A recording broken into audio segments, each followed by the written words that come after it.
बेताल पच्चीसी कहानियों के इस संग्रह में अब तक आप लोगों ने बेताल पच्चीसी कहानी की बेताल द्वारा कही गई 11 कहानियों को सुना। आज आप लोगों को 12वीं कहानी सुनाने जा रही हूँ।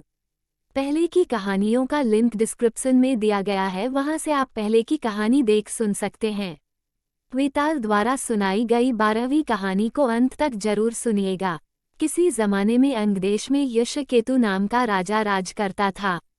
उसके दीर्घदर्शी नाम का बड़ा ही चतुर दीवान था। राजा बड़ा विलासी था। राज्य का सारा बोझ दीवान पर डालकर वह भोग विलास में डूबा रहता था। राजा की ऐसी आदत से दीवान को बहुत दुख होता था। उसने देखा कि राजा के साथ साथ सब जगह उसकी भी निंदा हो रही है, तो उसने तीर्थ जाने का बहाना करके राज छोड़कर चल पड़ा। चलते चलते रास्ते में उसे एक शिव मंदिर मिला। उसी समय निच्छिदत नाम का एक सौदागर वहां आया और दीवान के पूछने पर उसने बताया कि वह सुवर्णद्वीप में व्यापार करने जा रहा है। दीवान भी उसके साथ हो लिया। दोनों जहाज पर चढ़कर सुवर्णद्वीप पहुंचे और वहां व्यापार करके धन कमा कर लौटे। रास्ते में समुद्र में दीवान को एक कल्पवृक्ष दिखाई दिया। उसकी मोटी मोटी शाखाओं पर रत्नों से जुड़ा एक पलंग बिछा था। उस पर एक रूपवती कन्या बैठी वीणा बजा रही थी। थोड़ी देर बाद वह गायब हो गई।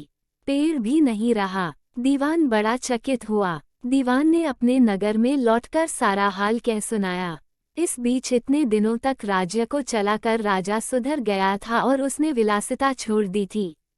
दीवान की कहानी सुनकर राजा उस सुंदरी को पाने के लिए बेचैन हो उठा और राज्य का सारा काम दीवान पर सौंपकर तपस्वी का भेष बनाकर वहीं पहुंचा। पहुंचने पर उसे वही कल्पवृक्ष और वीणा बजाती कन्या दिखाई दी। उसने राजा से पूछा, तुम कौन हो? राजा ने अपना परिचय दे दिया।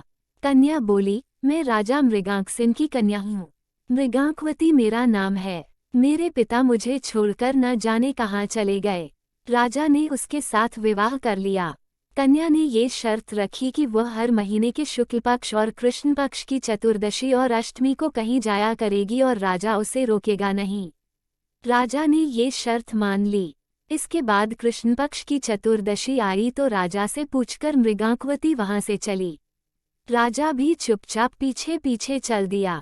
अचानक राजा ने देखा कि एक राक्षस निकला और उसने मृगांकवती को निगल लिया। राजा को बड़ा गुस्सा आया और उसने राक्षस का सिर काट डाला। मृगांकवती उसके पेट से जीवित निकल आई। राजा ने उससे पूछा कि यह क्या माजरा है, तो उसने कहा, महाराज, मेरे पिता मेरे बिना भोजन नहीं करते थे। मैं अष्टमी और चतुर्दशी के दिन शिव पूजा करने यहाँ आती थी। एक दिन पूजा में मुझे बहुत देर हो गई। पिता को भूखा रहना पड़ा। देर से जब मैं घर लौटी तो उन्होंने गुस्से में मुझे शाप दे दिया कि अष्टमी और चतुर्दशी के दिन जब मैं पूजन के लिए आया करूंगी तो एक राक्षस मुझे निगल जाया करेगा और मैं उसका पेट चीरकर निकला करूंगी। जब मैंने उनसे शाप छुड़ाने के लिए बहुत अनुनय की तो वह बोले, जब अंगदेश का राजा तेरा पति बनेगा और तुझे राक्षस से निली जाते देखेगा तो वह राक्षस को मार देगा। तब तेरे शाप का अंत होगा। इसके बाद राजा उसे लेकर नगर में आया। दीवान ने ये देखा तो उसका हृदय फट गया और वो मर गया। इतना कहकर बेताल ने पूछा, हे राजन, ये बताओ कि स्वामी की इतनी खुशी के समय दीवान का हृदय क्यों फट गया? राजा ने कहा, इसलिए कि उसने सोचा कि राजा फिर से स्त्री के चक्कर में पड़ गया। अब वो फिर से भोग विलास में डूब जाएगा और राज्य की दुर्दशा फिर से शुरू हो जाएगी। राजा का इतना कहना था कि बेताल फिर फुर से गायब हो पेड़ पर जा लटका। राजा ने वहां जाकर फिर उसे पकड़ा, बांधा और उसे लेकर चल दिया तो रास्ते में बेताल ने फिर से एक नई कहानी सुनानी शुरू कर दी। मित्रों, अब 13वीं कहानी अगले भाग में, अगली कहानी में फिर मिलूंगी। तब तक आप लोग चैनल को सब्सक्राइब जरूर कर दीजिएगा। अगली कहानी तक के लिए शुभ विदा।